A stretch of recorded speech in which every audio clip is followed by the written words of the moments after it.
Principal McCrae and honored guests, I'm very happy to be here. I didn't realize I followed in such a noble succession. If you told me all that, I would have thought second or given other thoughts to this.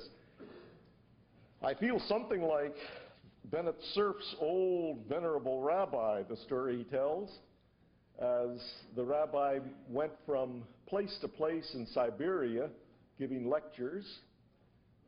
After about 80 such visits to synagogues, his old driver said to him, "Rabbi, this has been such an exciting time. I've heard your lecture 80 times now.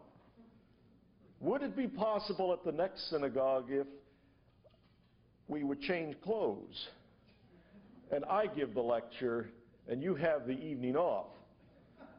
And the learned rabbi, feeling rather jovial, said, "Well, all right, but remember, clothes don't make the man." And the driver said, "Don't worry, Rabbi, I think I have it down pat." So he gave the lecture that night, and all went very well, except at the end what they didn't expect, a question period. And from the back, one ancient gentleman posed a very difficult question of Talmudic law.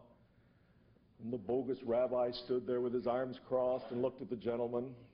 And when he had given the statement, the bogus rabbi said, "My good man, that's such an evidently elemental question that even my old driver can answer that. Driver, come up here and answer that for him."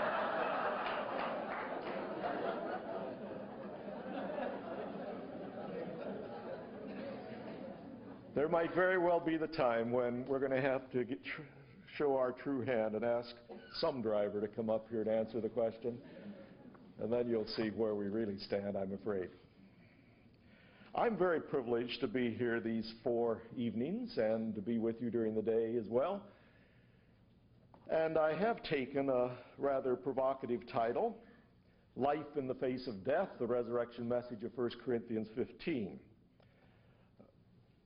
And I would like to talk tonight something about death, and then something about the importance of Paul's message in dealing with that question and with life after death from the resurrection perspective, and then allow the next 3 times together to get into something of the exegesis of the passage.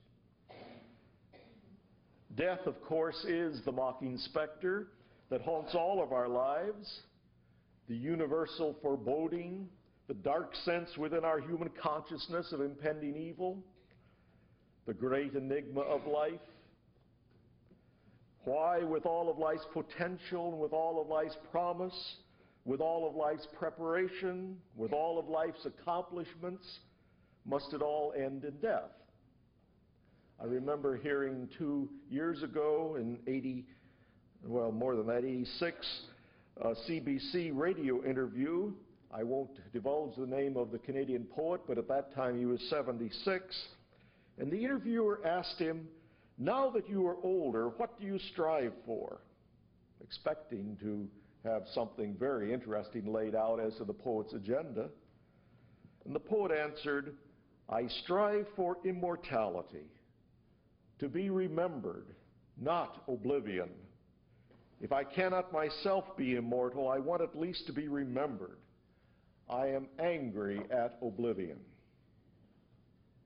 And I couldn't help but shudder and yet nod and say, certainly the response of humanity. Why is it that the only thing in our physical life that's certain is death?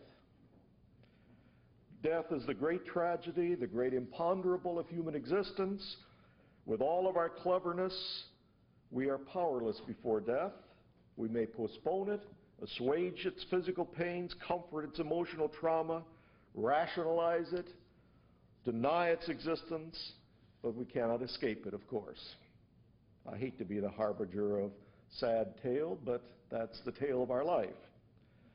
It's very much my personal story and very much your personal story. Admittedly, the consciousness of death is not always to the fore in our thinking. In our youth, perhaps, little attention is given to death. Young people aren't generally too concerned about death. True, with the nuclear threat of racial genocide, we've all been drawn up rather sharply to realize the awful death potential all about us, and young people of late have faced the grim possibilities of racial genocide. But then with the rather recent easing of Cold War tensions between the superpowers, most young people today seem to have relaxed about such an eventuality. Unless there's been death in our personal family, encountered death in some way personally in our families, young people's interests are usually focused on something more of survival or employment or vocation. They're not talking, is there life after death, but they're talking, is there life after graduation? Or even, is there life after birth? Youth is a time for dreaming dreams, as well as a time for one thinking that he or she is indestructible. I can remember my youth. You might not believe that. Intellectually, optimistic, hopeful, with a sense of adventure. Physically, feeling that I was almost indestructible. And trying to keep that feeling during my 20s and 30s by a regime of exercise. Trying to remember that feeling in the 40s and thinking back to it in the 50s and wondering how I'm going to get along in the 60s and 70s. But youth is a time for dreaming dreams, not thinking about death. And in our adult concentration on living, often little attention is given to death. The Chinese philosopher Confucius thought entirely about the present, social, ethical, political concerns of this life. And when one of his followers asked Confucius about death, he replied, "If we do not yet know about life, how can we know about death?" Many attempts are made to make life meaningful. So in Latin American liberation theology, of course, the question has to do with authentic human living experienced here and now. So in Bonino's Room to be People of 79, he has chapter titles that follow something like this: Is there life before death? Do human beings exist? For all caught up with the issues of life here and now, and in such a theology, not always faced with the questions of death. It is legitimate to talk in terms of life here and now. Much better Confucian or liberation theology than much of our modern materialism, where the dominant philosophy of the day is oriented almost entirely towards making a living and success being measured by the abundance of what we possess. And in such a materialism, references to death are viewed as being somewhat morbid, or discussions of death as somewhat evidences of a sick mind. Yet despite our natural aversion to thinking about death, death is the ever-present fact of life, and only as we come to terms with death, its reality, its implications, and what the Christian gospel has to say in regard to death, will we be able to live, to understand life, and to live it to the full. And so our presentations of this week, death as the backdrop for the discussions, but I would like to make the focus of our discussions on life in the face of death. Now, what I would like to do tonight is, first of all, start out with some diverse views of death drawn from mankind's philosophical and religious past, because I want to also show how the gospel fits into all of that and contrast at times with that. Every philosophy, every religion deals in some way with the problem of death, with most offering some understanding of life after death. In the East, Hinduism, Buddhism, Confucianism, others, but at least those, present somewhat separate ways of understanding the human situation. And in the West, we have the classical Greek tradition, the Judeo-Christian tradition, and humanism, which have competed with one another and at times have seemingly become amalgamated.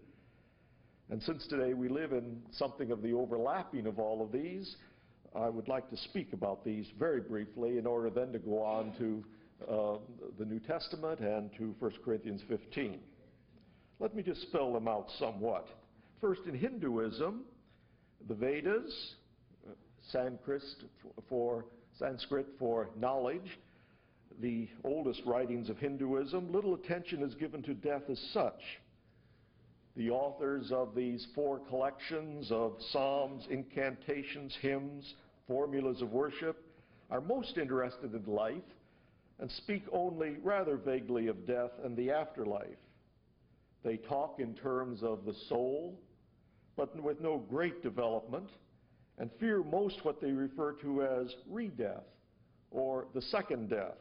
That is, as Krishna called it, the terrible wheel of death and rebirth. The Upanishads, Sanskrit for sitting near to or secret wisdom, however, take somewhat of a different stance, for these writings from the 7th century and on view life much more negatively than the writers of the Vedas. So they give prominence to the eternal soul, that is, the inmost being of each person, and the inmost being of all that exists, which has no personal characteristics, and so is both birthless and deathless. And it is Hinduism, as interpreted by the Upanishads, that is most practiced in India today and is best known worldwide.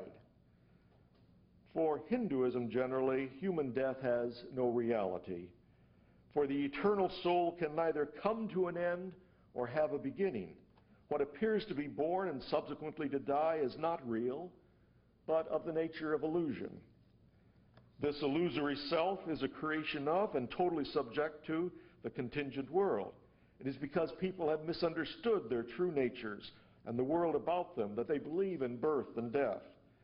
But they can deliver themselves from this ignorance by the acquisition of true knowledge, which comes about through spiritual discipline. So Hinduism generally views the endless cycle of reincarnation, which seemingly goes on until the full acquisition of knowledge comes about, as more terrible than physical death, since the latter is only the death of one's illusory self. Buddhism and Hinduism in their purer forms have much in common. In fact, Buddhism is generally viewed as a non-orthodox form of Hinduism, since both lay stress on the path of true enlightenment for the overcoming of death. Yet the Buddha rejected the Vedas in talking about suffering and death as illusory, and rather talks about and acknowledges both death and suffering as real. Human existence for Buddhism is under the power of both suffering and death. There is, in fact, according to Buddhistic teaching, no aspect of one's personal being that can escape the natural forces of causation in the world or can escape oblivion. Yet as humans, we try to be permanent entities in an impermanent world. So in resisting impermanence and change, we suffer, and in denying death, we delude ourselves. For classical Buddhism, then, death is an unavoidable fact of real existence that must be accepted. It causes anguish only when one attempts to elude it, either by explaining it away or attempting to retreat into the confines of some eternal soul that cannot be touched by it. Rather, the supreme spiritual achievement of Buddhists is, by contemplation, coming to a state of non-self. In fact, one of the methods practiced by Buddhist monks for overcoming their desires of permanence or changelessness is to contemplate a corpse in varying stages of decay. For by this method one discovers that death is nothing, and so concomitantly that life also is nothing, which then brings one to a state of non-self, and thus to be apart from suffering. Confucianism, the Chinese philosopher Confucius, was generally unconcerned with regard to death and agnostic regarding life after death. His was a social, ethical, political system of teaching that focused only on life and rather resignedly accepted the fact of death, so he devoted much less attention to death than is the case with either Hinduism or Buddhism. As the later Confucius scholar Yang Xing, who lived a generation or two before Christ, said, "Where there is life, there must be death, and where there is beginning, there must be an end. Such is the natural course," and thus resignedly accepting it. Confucius thought down through the centuries, however, has intermingled with all sorts of things, Taoism, Buddhism, and a variety of popular conceptions of death and the afterlife, so that in popular Confucianism, many believe the continued existence of the soul, and that at death, human substance returns to the natural process from which it comes, there to re-enter the cosmic cycles of production and dissolution, which is the Chinese version of reincarnation. So the prevalent attitude towards death in Confucianism is that of acceptance and resignation, paralleling modern humanism oftentimes, with a bit of reincarnation thrown in. In the Western world, probably the most prevailing view of death had its origin in the philosophical teachings of Plato. In the Orphic cult, which claimed to stem from the legendary Thracian poet and musician Orpheus, the celebrated pun was soma sema. Soma, the body, sema is a tomb. Out of this ideological background, Plato developed his doctrine of the immortality of the soul and his view towards physical death. In his earlier apology, Plato is rather reserved and ambiguous regarding death. Quote, "For the state of death is one of two things. Either the dead man wholly ceases to be and loses all consciousness, or, as we are told, it is a change and a migration of the soul to another place." Note that little statement, "or, as we are told," which suggests drawing on some other tradition or previous suggestion, perhaps from the East. In the later Phaedo, however, which purports to be a conversation between Socrates and his friends on the day of Socrates' execution, Plato is more definite. Quote, "When death attacks a man, his mortal part dies, but his immortal part retreats before death and goes away safe and indestructible." In the Phaedo, Plato says that Socrates' reasons for believing the soul to be immortal were based chiefly on his understanding of the nature of knowledge. One, that knowledge is composed of ideas, and ideas can neither come from things nor consist in things. And two, that ideas are changeless and eternal, without themselves coming into existence or passing away. And three, since ideas reside in the soul and not in anything material, it must follow that the soul is also changeless and eternal. Yet Plato concludes the Phaedo by having Socrates relate what he calls a tale to his friends regarding the destiny of the soul after its release from the body, which tale then concludes with these words, quote, "A man of sense will not insist that these things are exactly as I have described them, but I think he will believe that something of the kind is true of the soul and her habitations, seeing that she is shown to be immortal, and that it is worth his while to stake everything on this belief," unquote. Thus, in Greek thought, there is an anthropological dualism. Soma, sema, the body is corporeal and mortal, with physical death inevitable, but the soul is non-corporeal and immortal, with what makes up the soul comprising the true essence of a person. The relation of the soul to the body is comparable to that of a kernel of grain in its husk, or, as J.A.T. Robinson once said, more crudely put, something like that of an angel held prisoner in a slot machine. The body imprisons the soul during the life, with the result that as long as the soul remains imprisoned in the body, true wisdom cannot be fully acquired. At death, however, the soul is finally released from its imprisonment. So while physical death was never taken lightly by the Greeks, the escape of the soul at death was welcomed and accepted as release from material confinement. The Christian tradition, however, views matters differently. In the Old Testament, the scriptures of both Jews and early Christians, there is a decided emphasis on the inseparability of body and soul.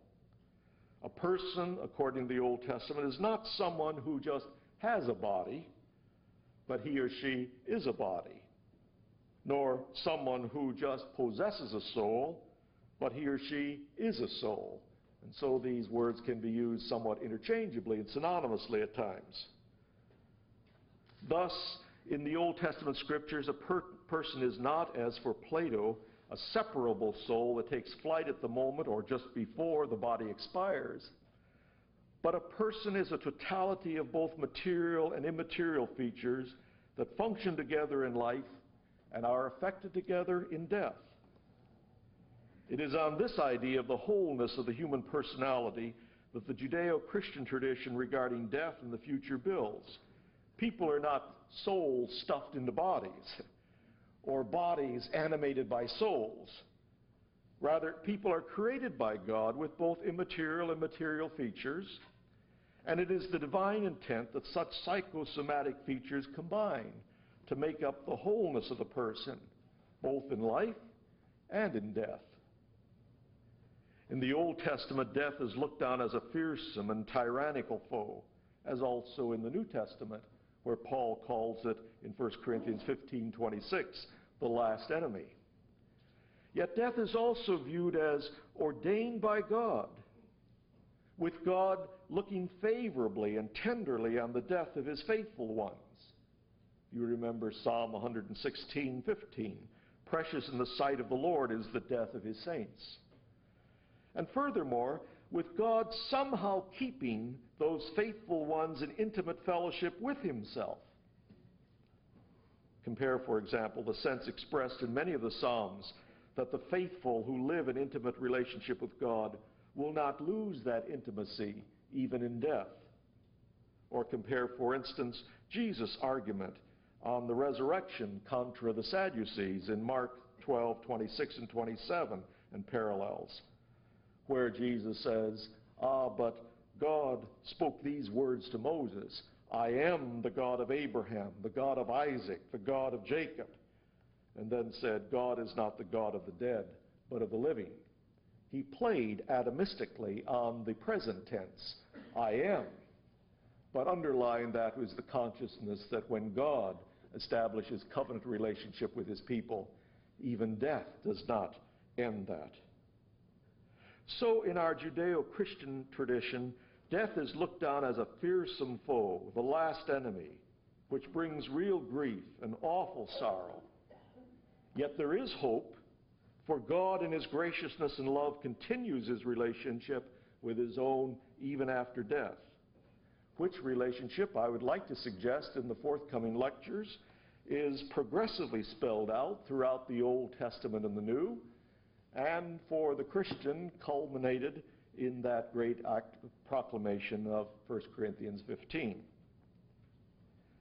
I want to hold a further treatment of Judeo-Christian heritage for what follows in this lecture and the other lectures, for spelling out there the distinctive features of the Christian hope as set forth in 1 Corinthians 15.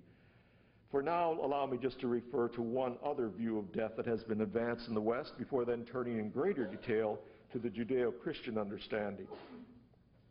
And I refer sixthly in my list here to what I've identified as Renaissance humanism.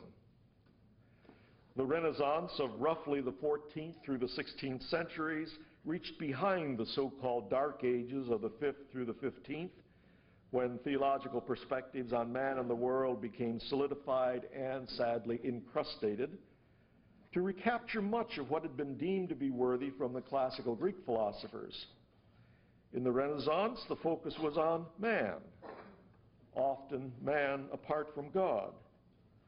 So in naturalistic humanism that developed, death was viewed as perfectly natural, a perfectly natural feature of human existence, a feature to be accepted as a natural occurrence, and thus only one further datum in the understanding of human existence, at least understood that way for mankind generally, though oftentimes not understood for our own death personally.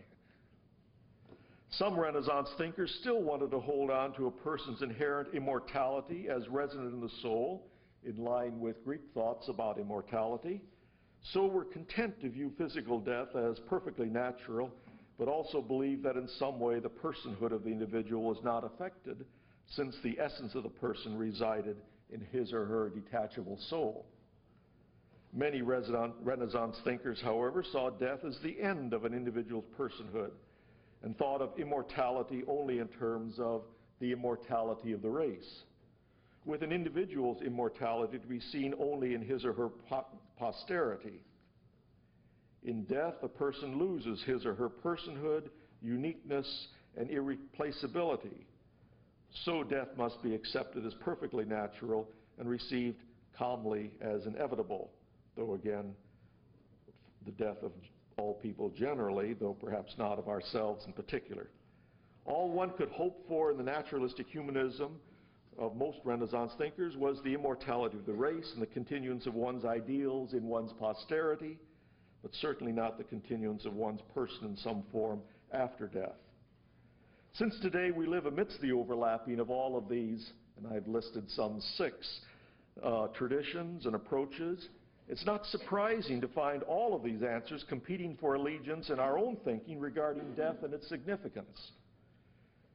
1, it is illusory, simply non-existent, which is an inheritance drawn from Eastern religious philosophy, in particular Hinduism, but is carried on in many ways in the Western world, chiefly in the so-called Christian Science group. So with such a view, our reactions are those of denial, dispelling of ignorance, training the mind to renounce ideas about the reality of the physical, and hope oftentimes for the reincarnation of the soul. Or we can say of death it is perfectly natural and to be accepted with tranquility, which is our inheritance from Buddhism or Confucianism or naturalistic humanism. And so we have reactions of resignation, training the mind not to think of death in personal terms, making the most out of this life even with a consciousness of personal oblivion, hoping for the continuation of our ideals in our posterity and the ongoing life of mankind generally.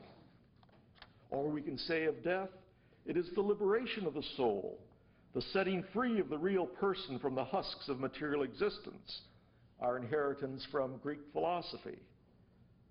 So reactions of sorrowful resignation, yet oftentimes welcoming death as a liberator, with then additional ideas of a soulish world apart from the physical world, and or possibly even reincarnation of souls into new bodies.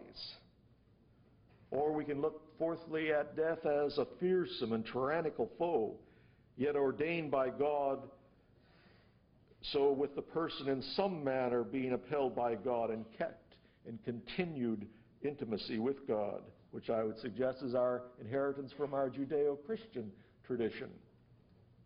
And so we have reactions of grief, of sadness, even anger over the termination of life, yet hope that recognizes ultimate victory over death and life lived eternally in God's presence. Reginald Bibby, you know, in Fragmented Gods, reports that Canadians are almost equally divided between 5 dominant reactions to death. 1, that of mystery. 2, that of sorrow. 3, that of fear. 4, that of hope. And 5, that of a feeling of nothing in particular. He tells us that the predominant Anglican and United Church response is that of mystery. And I would like to, later when we pass out a bibliography tomorrow, we didn't get it done today, show some bibliography there that talks in terms of death as mystery from some of these groups. Or that of the response of Protestant conservatives and Roman Catholic charismatics is mostly that of hope, with those professing no religious affiliation, as well as many in the churches, saying that they have no particular feelings whatsoever, remaining agnostic and in somewhat of stunned silence in the face of death. And regarding life after death, as Bibby reports, 30% of Canadians either are uncertain about a future life, 16%, or denied entirely, 14%, with 70% believing there must be something after death. Yet of those 70% who believe there must be something after death, 1/10 think of that something in terms of reincarnation, and 1/2 of those 70% have no idea whatever what it might be. Indeed, as Bibby points out, with regard to our understanding of death and life after death, Canadians as a whole have been little influenced by the Christian message. Secondly, I would like to go now to the point of death and the resurrection of Christ as the focus of Christian proclamation and move slowly into 1 Corinthians 15. Other religions and philosophies focus on the teachings of their founder or leading thinkers and can be called, quote, path religions, unquote, following those teachings. That is, they focus on teachings in order to gain enlightenment or achieve non-personality or escape from fate or gain release from the unending cycle of time or gain release from the never-ending cycle of death and rebirth, or simply to be in some way accepted by the deity. And we've mentioned a number of these: Hinduism following the teachings in the spiritual practice of yoga in order to be released from the ignorance regarding the reality of the physical world and so gain nirvana. Buddhism following the teachings of the Buddha and so achieving a status of non-self, the denial of personality, whereby the realities of life and death, which are real, no longer cause personal suffering. Or Confucianism following the teachings of Confucius so that life here and now might be lived truly and well, allowing the inevitability of death to darken one's, not allowing the reality of death to darken one's life in the present.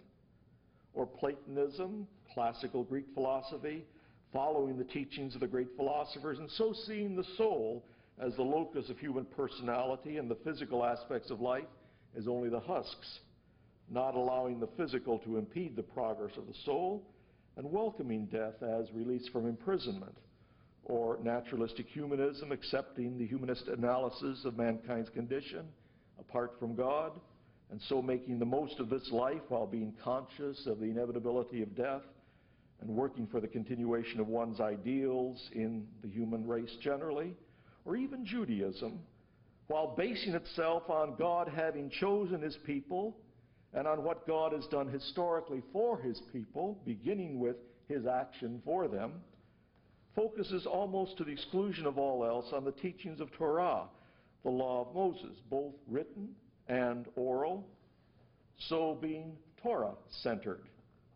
Judaism tends to become, in many of his expressions, more path-oriented, God helping his people to fulfill his instructions and so to be acceptable before him. In 1 Corinthians 15, however, Paul sets before us the focus of Christian proclamation, and that focus is the death and resurrection of Christ. The teachings, the example of Jesus being important, but not the focus of the gospel's proclamation. Paul says in 1 Corinthians 15, "This is the gospel that I preach to you." Or again in verses 1 and 2, "This is the gospel that you received, on which you have taken your stand, by which you were saved." Or again in verses 3 and following, "This is the gospel that is traditional within the church." The verbs paradidomi, paralambano being words for the passing on of tradition. The fourfold repetition of the hate, that, introducing confessional material of some sort, whether one confession of 4 parts or 4 separate confessions. The expression according to the scriptures of verses 3 and 4, appearing nowhere else in Paul's writings, though appearing twice here. The inclusion of the Aramaic name Cephas in verse 5, suggesting a Palestinian milieu. The term the 12 in verse 5, seeming to be a fixed way of referring to the disciples of Jesus, even after Judas' suicide, and seemingly strange on Paul's lips and in his letters. All of that suggesting that Paul is here quoting some kind of fixed confessional material that focuses upon the death and the resurrection. And finally, Paul saying in verse 11, quite unequivocally, whether then it was I or they, this is what we preach, and this is what you believed. In fact, Paul says, as he starts this out, this is the gospel that stresses in protois, of first importance, not just referring in time, but to importance. First importance, that Christ died, that he was buried, that Christ was raised, that he appeared to Cephas and the 12. This is not something of some Docetist doctrine, he only appeared so to do, but died and was buried. This is a doctrine that talks in terms of resurrection and appearance. It is a proclamation, quite frankly, and we fail to catch the difference here because we're used to it, but that stands in opposition to what most have and what one would think God would do. Paul acknowledges this in 1 Corinthians 1:18 and following, for the proclamation of the cross is foolishness to the world, being a stumbling block or a scandal to Jews and foolishness to Gentiles. Jews had other expectations of their Messiah: glory, national sovereignty, political power, even perhaps military conquest, as you read Psalms of Solomon 17 and 18, or look at the Dead Sea material in the War Scroll. Other expectations that were not in terms of death, dying, etc. Greeks had quite other expectations regarding divine intervention, lofty teaching, the glory of Mount Olympus, irresistible power. Who would have thought that divine redemption would focus on a cross? You've often heard the modern satirists say, quote, it's like today wearing a miniature electric chair or a symbolic gallows around one's neck, which usually draws a laugh, but quite frankly points up the irony of it all. Indeed, who would have thought that we would focus and that the gospel would focus upon the cross? Paul said this as he writes to the Romans, the capital city of the empire, and begins that letter in 1:16 with, I am not ashamed of the gospel, and goes on to say, because it is the power of God for the salvation of everyone who believes, first the Jew, then also the Gentile. There is reason to be embarrassed if we judge the gospel only humanly. For it does not talk in terms, first of all, of lofty teaching, exaltation, the godly and the divine, as we would expect. It talks about suffering and death. And so, of course, Jesus in all of his ministry, beginning at Caesarea Philippi particularly and on, talked about going to Jerusalem and suffering and dying and there entering into his glory, and that the path to glory was through suffering and death and resurrection. So I'd like to make the point that the resurrection of Christ is the basis for the Christian's hope. Christians at Corinth, having been only recently converted, were experiencing a number of problems in their lives, many of which seem to have been something of hangovers from their previous ways of looking at things. We're told of a number of problems they had in 1 Corinthians as we move closer to 1 Corinthians 15. You remember the divisions in chapters 1 to 4 that were learned by Paul through the house of Chloe. the problems that had to do with immorality and incest in chapter 5, and in taking fellow believers before the law in chapter 6, which Paul says were commonly reported, and the problems that were addressed to him directly. They had written him about marriage and celibacy in chapter 7, eating meat previously offered to idols in 8 through 10, disorders in the church in the first part of chapter 11, disorders in the celebration of the Lord's Supper in the latter part of chapter 11, spiritual gifts in chapters 12 through 14. The particulars in regard to their problems in regard to resurrection are not spelled out for us as they are in those other matters of the first 14 chapters, yet it seems clear from the way in which Paul deals with those issues that these problems were focused there in the Corinthian church, and probably, if I may use the term, resulted from what could be called an over-realized eschatology. That is, a belief that everything concerning the hope of the gospel had been fulfilled in their present experience, union with Christ, exalted spiritual state, the full culmination of God's promises.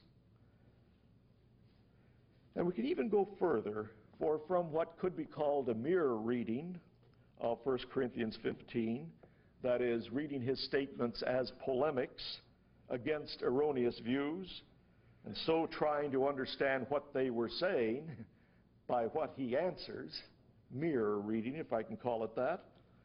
Some of the Corinthian Christians seem to have been asserting, as Paul says, that there was no resurrection of the dead. How can some of you say there is no resurrection of the dead? 1 Corinthians 15:12. And particular, from his argument, seem to have been arguing three things. One, that the personal resurrection of a believer is irrelevant, since the eschatological hope of the gospel is already fulfilled in our present spiritual experience. They weren't thinking in historical terms of what is sometimes called inaugurated eschatology. What has taken place and is taking place is only but the forerunner of what will take place, yet to be. But they're thinking in rather existential, present, immediately personal terms. Greek thought tends to think more in static fashion, less in terms of ongoing history. And to this claim, Paul, of course, answers, as we'll turn later, if in this life only we have hope in Christ, we are to be pitied more than all men. But not only they seem to be saying is the resurrection, personal resurrection, irrelevant, it is also impossible. In Greek philosophy, the body was excluded from divine redemption. Perhaps also they're saying impossible in reaction to certain crass and crude Jewish ideas of resurrection that I'd like to talk about in our third lecture down the pike. That is simply resuscitation, reanimation. To this claim of impossibility, Paul answers, but some will say, how are the dead raised? With what body will they come? 1 Corinthians 15:35. And then go on to explain how foolish that question is and what analogies we can draw for understanding the answer to that question. But not only, it seems, at Corinth were they saying irrelevant and impossible, but also it seems we're saying that the personal resurrection of a believer is unnecessary, since by creation we possess an immortal soul, and now by redemption a redeemed soul, all of which makes any further action on God's part quite unnecessary. And to this claim of not being necessary, Paul answers, I declare to you, brothers, that flesh and blood, or man in his finitude, cannot inherit the kingdom of God. This mortal must be clothed with immortality. 1 Corinthians 15:50 and again 53. If you would note carefully, there are three particles in Greek and I appeal to some of the Acadian Divinity College students, that pretty much set off the next three lectures that I would like to make.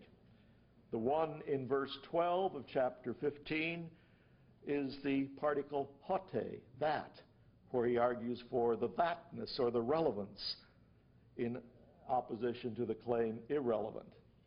And then in chapter 15, verse 35, the particle pous, or how, where he argues here for the manner of the believer's resurrection against the claim that it is impossible. And then in verse 53, the particle de, where he argues for the necessity against those who say it is unnecessary. Paul's argument in 1 Corinthians 15, I would like to propose, is that the resurrection of Christ is the starting point and paradigm or pattern for all Christian thought about a believer's confrontation of death and a believer's life after death, as well as the basis for all thought about living life here and now in face of death. Throughout the New Testament, there is the proclamation of what Christ has done.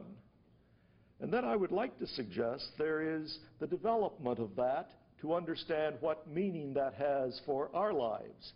If I can give you an example.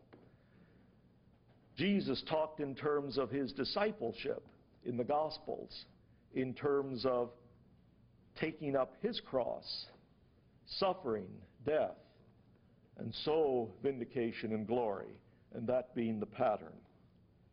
In Mark's Gospel, as you might know, in the great discussions on discipleship, the focus is more and more on Mark 8:31 through 10:52, where those three great passion predictions are brought together. And then in each case, there is a discussion of what that means for discipleship. If we can catch the understanding of what Messiahship meant for Jesus, we can then see what discipleship means for his own. And so in the last 10 years, Mark 8:31 to 10:52 has been a focus of a great deal of study in the Markan Gospel and the Synoptic Gospels.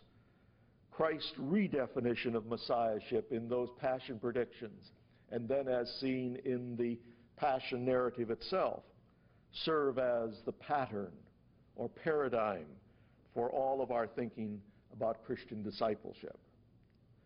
Likewise, Paul, as he talks about the future and what it will be like in 1 Corinthians chapter 4, begins by saying, if we believe that Jesus died and rose again, and then goes on to say, by the word of the Lord I say this unto you, and then goes on to spell out what it means for the end. On the basis of what I would call a functional Christology, our confession that Jesus died and rose, we have certain implications in regard to the future. On the basis of what he has said by the word of the Lord, we have implications regarding the future. Paul in 1 Corinthians 15 says, behold, I tell you a mystery, something enigmatic, something now to be clarified. A mystery in the Greek world is something that is a secret, something that is esoteric. A mystery in the Jewish world, as Raymond Brown long ago pointed out in his doctoral dissertation on Mysterion, is not something esoteric, but something that is enigmatic, something that is known to some extent, but now is able to be known much better,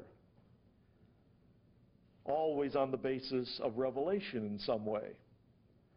So in the Dead Sea Scrolls, there is the Raz, the Aramaic word for mystery, but there is the Pesher, the Aramaic word for interpretation that is given. You knew something, now you come to understand more. Or at Qumran, maybe you misunderstood, but now you come to understand. But nonetheless, always that clarification of the enigma. So Paul says in 1 Corinthians, I want to clarify that is enigmatic. I would like in nights to come, rather, to talk in terms of enigma and how the resurrection of Christ clarifies the enigma and gives us guidance for understanding of the nature of death and life behind.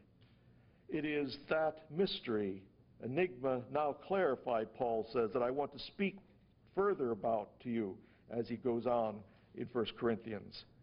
Basic to the mystery is the fact of the resurrection of Christ himself and the proclamation of Christ's resurrection by the church. It is only because of Christ's resurrection and the church's proclamation of God having raised Christ from the dead that we have hope in regard to in the face of death, an expectation for life beyond death. Our hope as Christians, I would just really leave with you tonight, is not in denying death, not in renouncing personhood, not even in holding on to the soul's immortality, though of that we must speak further, not struggling to rise higher in the cycles of reincarnation, not even being brave in the face of the inevitable.